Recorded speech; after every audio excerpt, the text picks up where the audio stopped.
Dieu dit dans la sourate Al-Anfal, Dieu nous a prévenus. Allah dit, Inna alladhina kafaru yunfiquna amwalahum liyasuddu an sabilillah fasayunfiqunaha thumma takunu alayhim hasratan thumma yughlabun walladhina kafaru ila jahannam yuhsharun. Sourate Al-Anfal, verset 36. Dieu dit dans le Coran, il nous prévient, nous les musulmans, ceux qui ont mécrit, ceux qui ne croient pas, ils sont en train de dépenser beaucoup d'argent pour combattre l'islam. Dieu dit, ils continueront à dépenser. Ils tomberont en faillite. Ils seront vaincus sur leur propre terrain. Et dans les derniers jours, Allah les jettera en enfer. Parce que personne ne peut détruire l'islam. Walladhi arsala rasulahu bil huda wa dinil haqqi liyudhhirahu ala dini kulli walau kariha al kafirun. Personne. Wa makaru wa makara Allah wallahu khairul makirin. Personne. Que ce soit dans la Bible, que ce soit dans le Coran, des prophéties sont claires. Personne ne détruira l'islam. Personne. Peine perdue.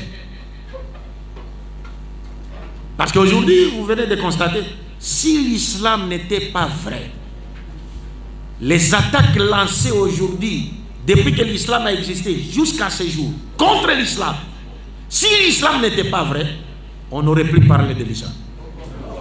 Parce que les attaques dirigées contre l'islam, wallah, si on les avait dirigées contre une autre religion, on n'aurait plus parlé de cette religion. Regardez à l'époque du prophète Mohammed sallallahu alayhi wa sallam, comment les Arabes se sont acharnés à détruire l'islam. Ils avaient tout, mais ils n'ont jamais vaincu l'islam.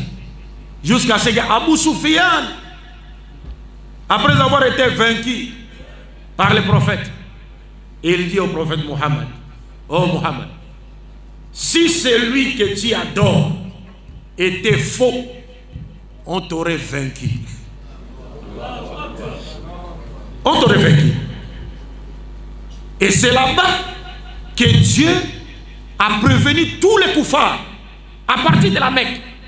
Dieu donne le verset, Walladhi arsala rasulahu bil huda wa dinil haqqi liyudhhirahu ala dini kulli walau kariha al kafirun.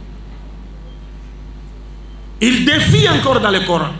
Il dit, yuriduna liyudfi'u nurallahi bi afwahihim wallahu mutimmu nurihi walau kariha al kafirun. Regarde-moi ça.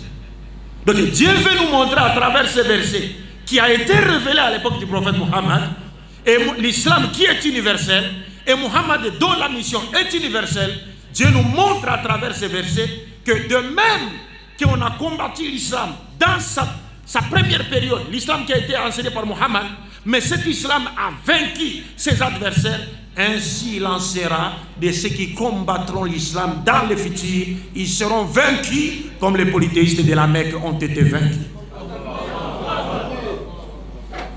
Alors bref, je disais donc que pour comprendre cela, que le terrorisme n'a rien à voir avec l'islam, il lui suffirait de lui opposer les principes islamiques universels et éternels relatifs à la promotion de la cohabitation pacifique entre les individus et entre les communautés.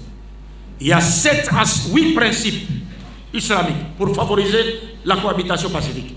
Mais je vais prendre juste 3 principes. Pour les 4 besoins. Le premier principe, l'islam prône le respect et la préservation de la dignité humaine. L'islam prône le respect et la préservation de la dignité humaine.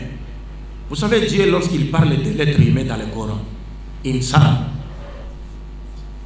Dieu dit qu'il a élevé l'être humain au-dessus de beaucoup de ses créatures. Et il a fait de lui son vicaire sur la terre. Est-ce que vous comprenez? L'être humain en général,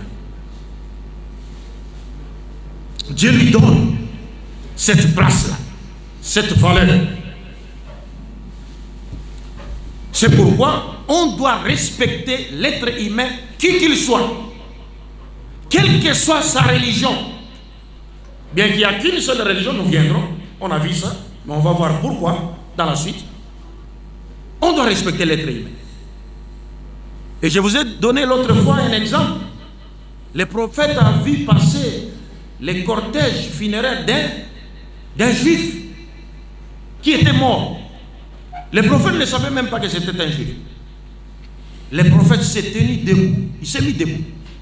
En signe de respect pour l'âme que Dieu vient de rappeler à lui. Les disciples, comme ils imitaient toujours les prophètes, ils leur servaient des modèles, ils se sont également mis debout. Mais ils savaient que celui-là, c'était un juif qui était mort. Et après, le prophète est resté debout jusqu'à ce que le cortège a disparu de sa vision, son champ visuel. C'est une sunna que beaucoup aujourd'hui ont oublié. C'est une sunna que beaucoup ont oublié. Alors, les disciples ont dit au prophète, prophète, connaissez-vous le mort là? Vous savez qui est-il? C'est un juif. C'est un juif. Ça, il voulait faire comprendre au prophète que pourquoi vous vous êtes levé pour un juif? Mais le prophète leur a répondu en disant, Alaysa nafsan, ce n'est pas une âme que Allah a créée. Donc nous les musulmans, nous devons de nous lever en signe de respect lorsqu'un cortège funéraire passe, en signe de respect pour cette âme que Allah a créée et qu'il vient de rappeler à lui. Imaginez un seul instant, par ce geste, on peut même convertir les gens à l'islam. Des gens qui vous voient le musulman, un cortège funéraire passe, vous vous levez. Ils savent que celui-là, c'est un animiste même. Ah, mais vous vous êtes levé. Mais pourquoi? Non, nous sommes levés parce que notre prophète nous recommande qu'à chaque fois que nous verrons un cortège funéraire passer, de qui qu'il soit, on doit se lever par respect pour cette âme qu'Allah a créée et qu'il vient de rappeler. C'est votre religion qui enseigne ça? Oui. Parce que tout en islam peut convertir. Tout. Ce n'est pas seulement la dawa. Wallahi, tout en islam, tout convertit à l'islam. Tout enseignement de l'islam converti. est une dawa, pas la dawa verbale. Alors vous comprenez? Ça c'est le respect de l'être humain, parce que Dieu l'a honoré. Le deuxième principe que je prends, c'est que nous devons croire fermement que la divergence entre nous, les humains, en matière de foi, c'est une divergence voulue par Dieu lui-même dans sa volonté permissive. Dieu nous a clairement montré que sa religion, c'est l'islam. Mais nous divergeons. Pourquoi nous divergeons? Pourquoi? Parce que Dieu a créé l'homme et l'a doté du libre arbitre. C'est-à-dire qu'il a le pouvoir de choisir entre croire ou ne pas croire, entre faire le bien ou ne pas faire le bien. Mais Dieu le met simplement en garde contre une chose, contre un abus, c'est-à-dire un mauvais usage de ses pouvoirs. Il t'a doté du pouvoir de choisir, mais il te conseille de choisir quoi? Le droit chemin pour ton salut. Mais étant donné que Dieu a créé l'homme et l'a doté du libre arbitre, ça montre que personne n'a le droit de contraindre qui que ce soit à accepter sa foi par la force.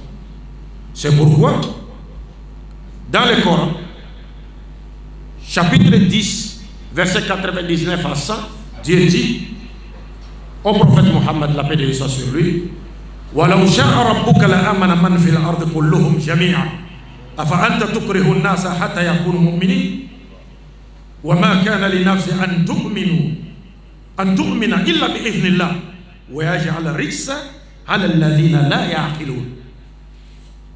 Dieu dit au prophète, si ton Seigneur l'a voulu, il aurait fait que tous les hommes sur la terre croient. إذا أراد شيئا أن يقول له كن فيكون. Si Dieu dit que toute la terre, tous les hommes deviennent des croyants, kun fayakun. Mais Dieu n'agit pas ainsi. Et les prophètes ne contraignaient personne. Les prophètes étaient animés de ces soucis, ces désirs de voir les gens faire quoi? Accepter le message pour qu'ils soient sauvés. Et Dieu lui dit, il a le balade. Toi, c'est transmettre le message. Mais on ne peut contraindre personne.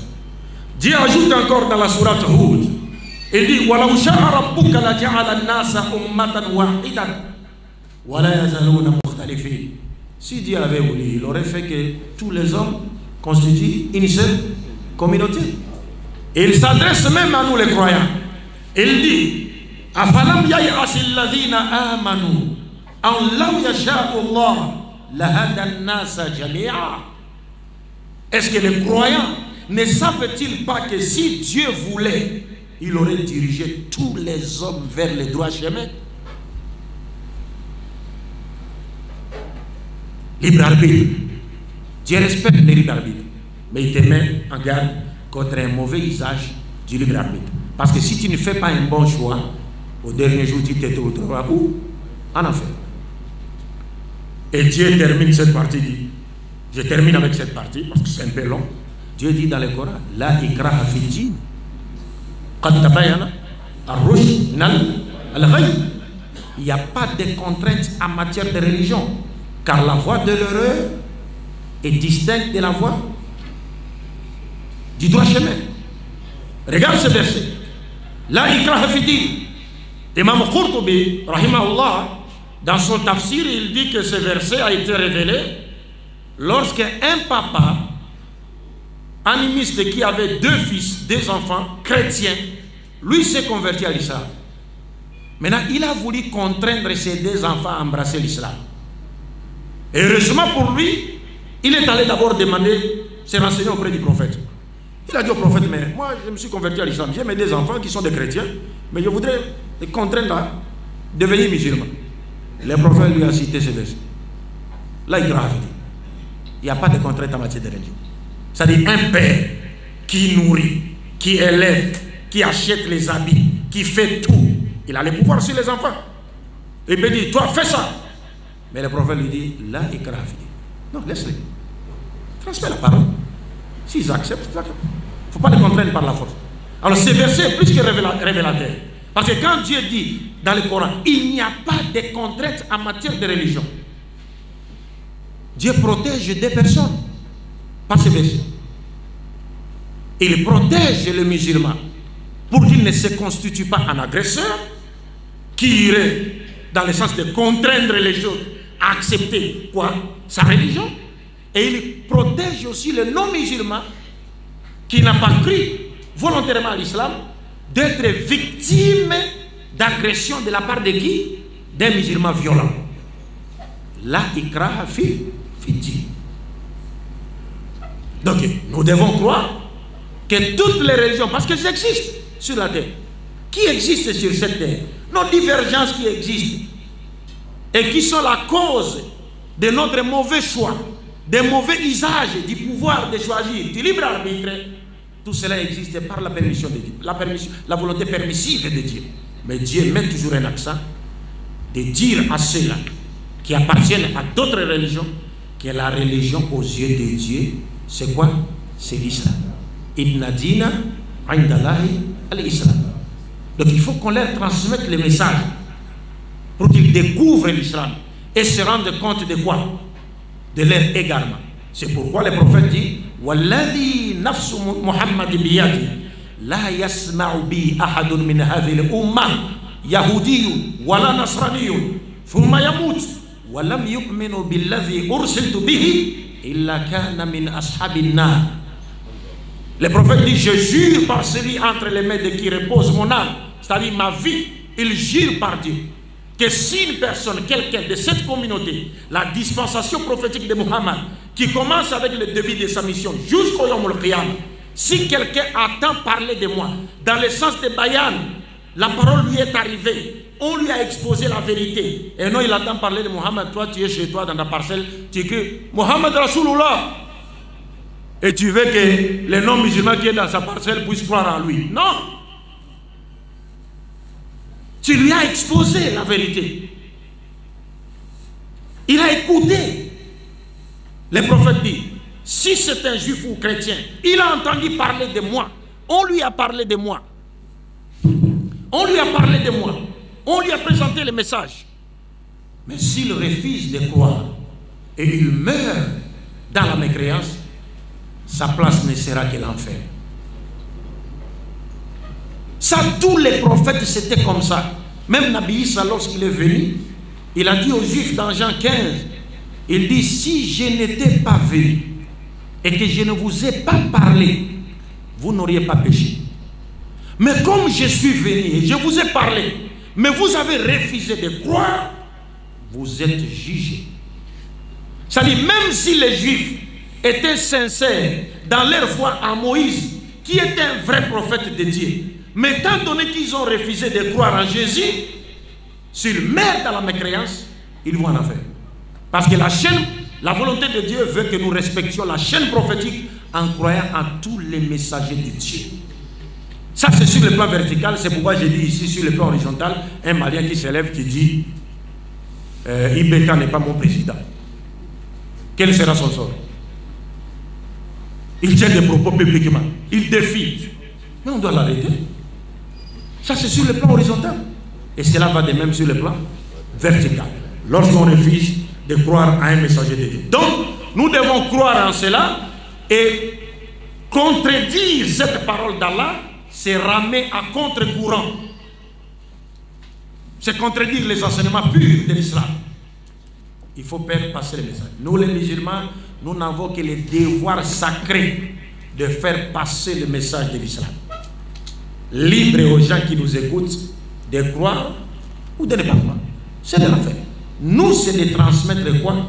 Le message. C'est ce qu'Allah nous a demandé de faire. Et non de contraindre qui que ce soit. Alors, je termine avec le dernier principe.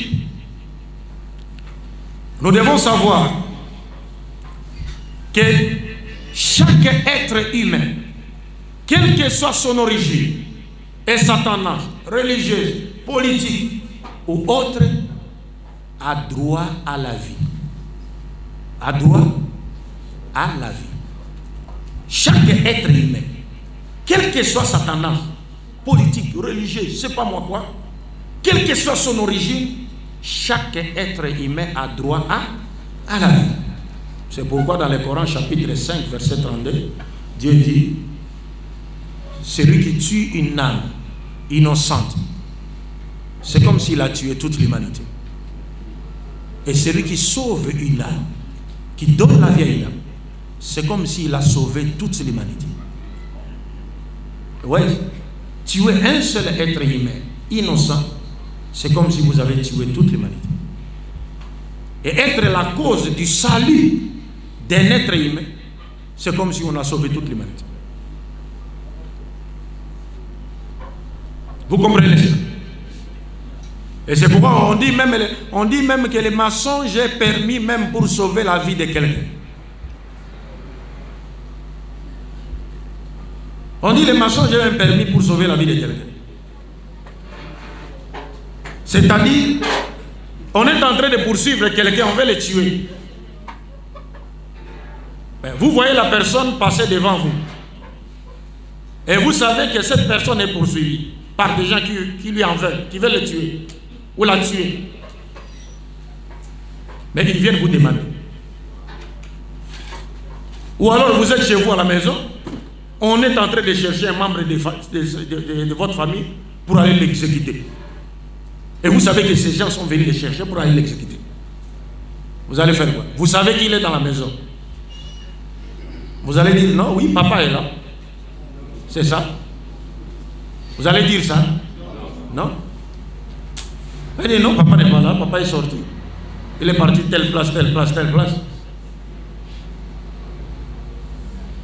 Bon, la fatwa sur les mensonges pour fuir une dette, ça je n'ai pas de réponse. Les chiots sont mieux placés pour répondre.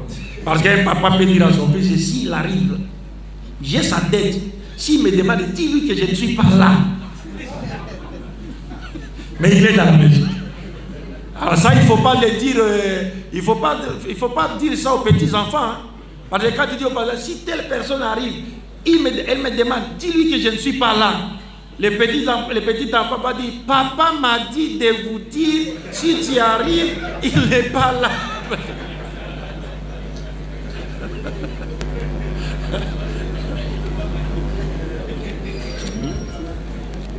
Alors, donc je termine avec ce troisième principe. Vous comprenez que lorsque Dieu dit, celui qui tue une âme innocente, c'est comme s'il a tué toute l'humanité. Mais regardez maintenant ceux qui se disent des musulmans et qui sont des terroristes.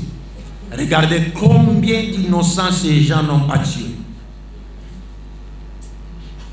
Est-ce que leurs actes sont en conformité avec l'esprit de ces versets du Coran? Non. Ça dit, ça n'a rien à voir avec l'islam. Et le prophète Mohammed dit dans un hadith, un hadith, je vais rapidement, il dit, les croyants demeurent dans les limites de sa religion tant qu'il ne versera pas un sang innocent. Les croyants demeurent dans les limites de sa religion tant qu'il ne versera pas un sang innocent. C'est-à-dire, si un croyant verse un sang innocent, c'est-à-dire il sort des limites de sa religion. Il sort déjà de sa religion. Donc ceux qui tuent des innocents là sont sortis déjà des limites fixées par Allah. Ça c'est le prophète qui le dit. Merci. Le prophète dit, le Coran, chapitre 4, verset 93, Dieu dit dans le Coran, je vais rapidement, je lis juste les traductions, quiconque tue intentionnellement un croyant aura pour rétribution l'enfer où il demeurera éternellement, car Dieu est en colère contre lui et il l'a maudit et lui a préparé un énorme châtiment. Regarde, Coran chapitre 4, verset 93. Quiconque tue un croyant innocent, Dieu est non seulement en colère contre lui, mais il les maudit aussi.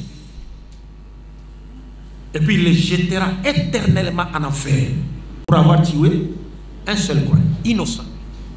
Demandez-vous combien de croyants ont été tués au nom d'une compréhension erronée de l'islam, ou alors au nom des intérêts des ennemis de l'islam. Le prophète dit encore, ça c'était Dieu dans le Coran, les hadiths, le prophète dit, si les habitants des cieux et de la terre se réunissaient pour tuer un seul croyant, Dieu les jetterait tous sur leur visage en enfer. Regardez ça. Dieu dit, si les habitants des cieux, qui sont-ils? Les anges. Et de la terre se réunissaient, les anges et les hommes s'attendaient pour tuer un seul croyant innocent, le prophète dit, Dieu les saisira par leurs pieds. On va les tirer les visages qui se grattent au sol. Le visage, donc on les tire par les pieds, le visage se gratte au sol pour jeter les anges et les humains qui ont tué un seul croyant innocent, pour les jeter tous en enfer. Mais il y a des gens qui prennent plaisir pour tuer 1000 croyants, 500 croyants dans la mosquée.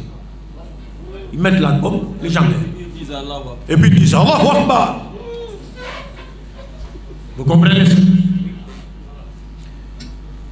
Et le prophète dit encore, c'est-à-dire ça a été cité par le Cheikh Elenga dans nos interventions, précédentes interventions, le prophète dit, les premières affaires qui seront jugées entre les gens le jour du jugement dernier sont celles impliquant une fusion des sangs.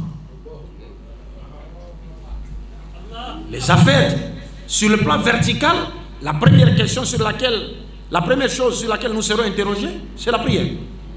Mais les affaires, nos affaires sur terre, la première affaire, le premier dossier sur lequel Dieu va statuer, c'est le dossier qui consiste à verser les sangs innocents pour rien.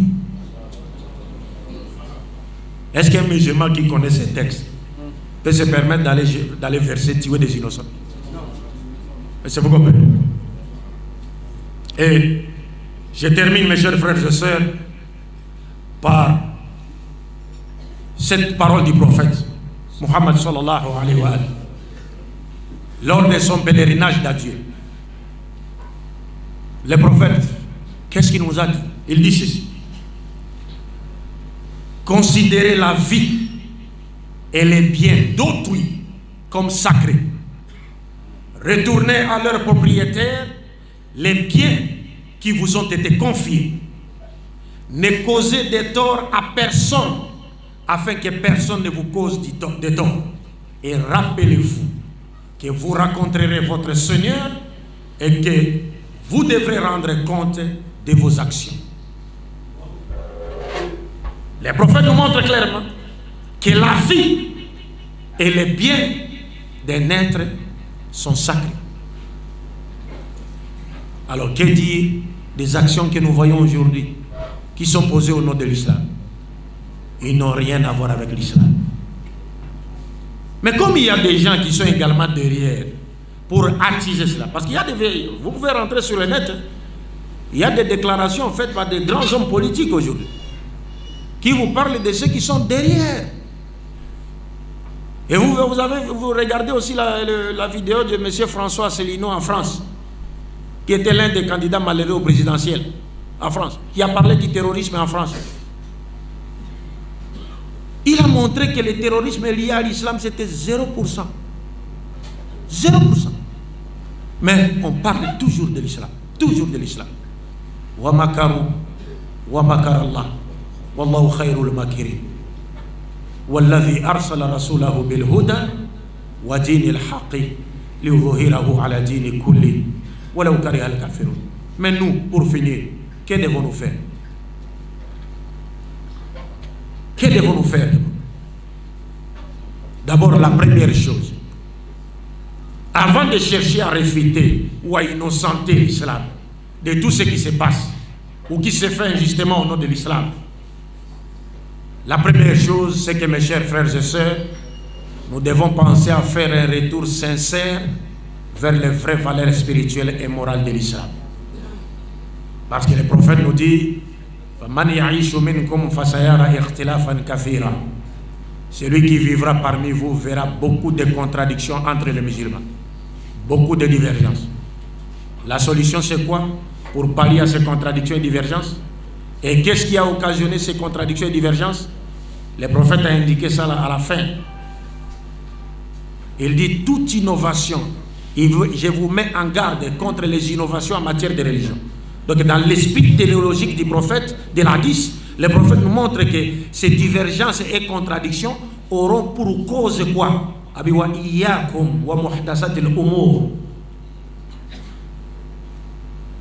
Je vous mets en garde contre cela. Les innovations en matière de religion, c'est ce qui crée les contradictions entre les musulmans. Les musulmans commencent à célébrer aujourd'hui les fêtes des chrétiens. D'autres restent dans les textes, accrochés aux textes prophétiques. Ils refusent ces textes. D'autres célèbrent. Ça crée une division.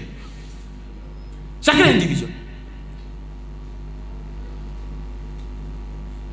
Donc le prophète nous dit: si vous voulez pallier à toutes ces divisions, toutes ces divergences, vous n'avez qu'une seule solution. Alaykum bi sunnati. Cramponnez-vous à ma tradition. Wa sunnatil khulafa rashidin al-mahdiyyin. Et la sunna des khulafa rashidin qui viendront après moi et qui auront la charge de transmettre les valeurs spirituelles et morales positives qu'attend toute l'humanité et que Dieu m'a donné, dont je suis le dépositaire et le transmetteur. C'est pourquoi aujourd'hui notre religion, l'islam, mes chers frères et sœurs, là où vous êtes, si vous voyez quelque chose à la mosquée, quelqu'un, vous savez, hier quand on a prié à la mosquée, avant que l'imam ne commence son sermon, on a entendu un de nos papas parler en bambara. Nous on n'a pas compris, bien compris. Mais nous on était étonnés. Puis par après on s'est demandé, ben, on n'a pas voulu dire mais pourquoi il a parlé ainsi. Mais après on s'est renseigné, on a dit mais qu'est-ce qu'il a dit? On a demandé aux frères Bakar et les autres. Et on dit non, il demandait aux gens d'éteindre leur téléphone. J'ai dit c'est bien, ok c'est bien. Mais prochainement, qu'ils ne le fassent pas là-bas. Qu'ils le fassent avant que l'imam ne monte sur le minbar. Avant même qu'on fasse l'adhan. C'est un amal. C'est bien de les faire parce qu'aujourd'hui, vous n'avez même pas le droit de parler là-bas. Mais vous n'avez pas le droit de parler. Les conférenciers sont ici. Les frères s'appellent comment? Ils s'appellent comment? Mohamed Sankaré. Mais que les frères n'aient pas peur. C'est juste une question d'échange. D'abord, il s'appelle Mohamed Sankaré. Notre amir, il s'appelle Lamine Sankaré. Donc, ils sont de la même source. Et nous n'avons pas de problème avec lui, sauf que nous avons au contraire pitié de lui. Parce que quand vous aimez quelqu'un ou que vous voulez du bien pour quelqu'un et que vous voyez ces derniers sur une mauvaise voie, vous devez avoir pitié de lui et avoir aussi de l'amour pour lui, dans le sens de vouloir l'aider à comprendre quoi? À comprendre la vérité, n'est-ce pas? Donc il est libre de venir poser ces questions et je ne souhaiterais pas entendre des voix, des gens se lever, parler. Non, il faut qu'ils soient calmes, rassurés, n'est-ce pas? Si vous commencez à parler, moi, on va se lever et puis on parle. Ouais.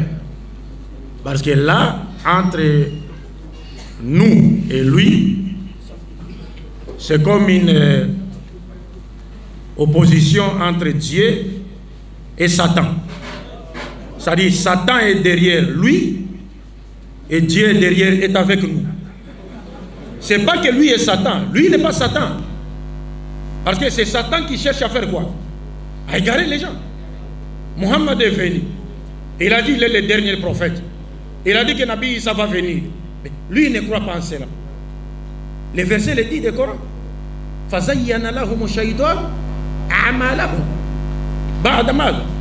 Après le passage des prophètes, Satan vient toujours pour chercher à faire quoi?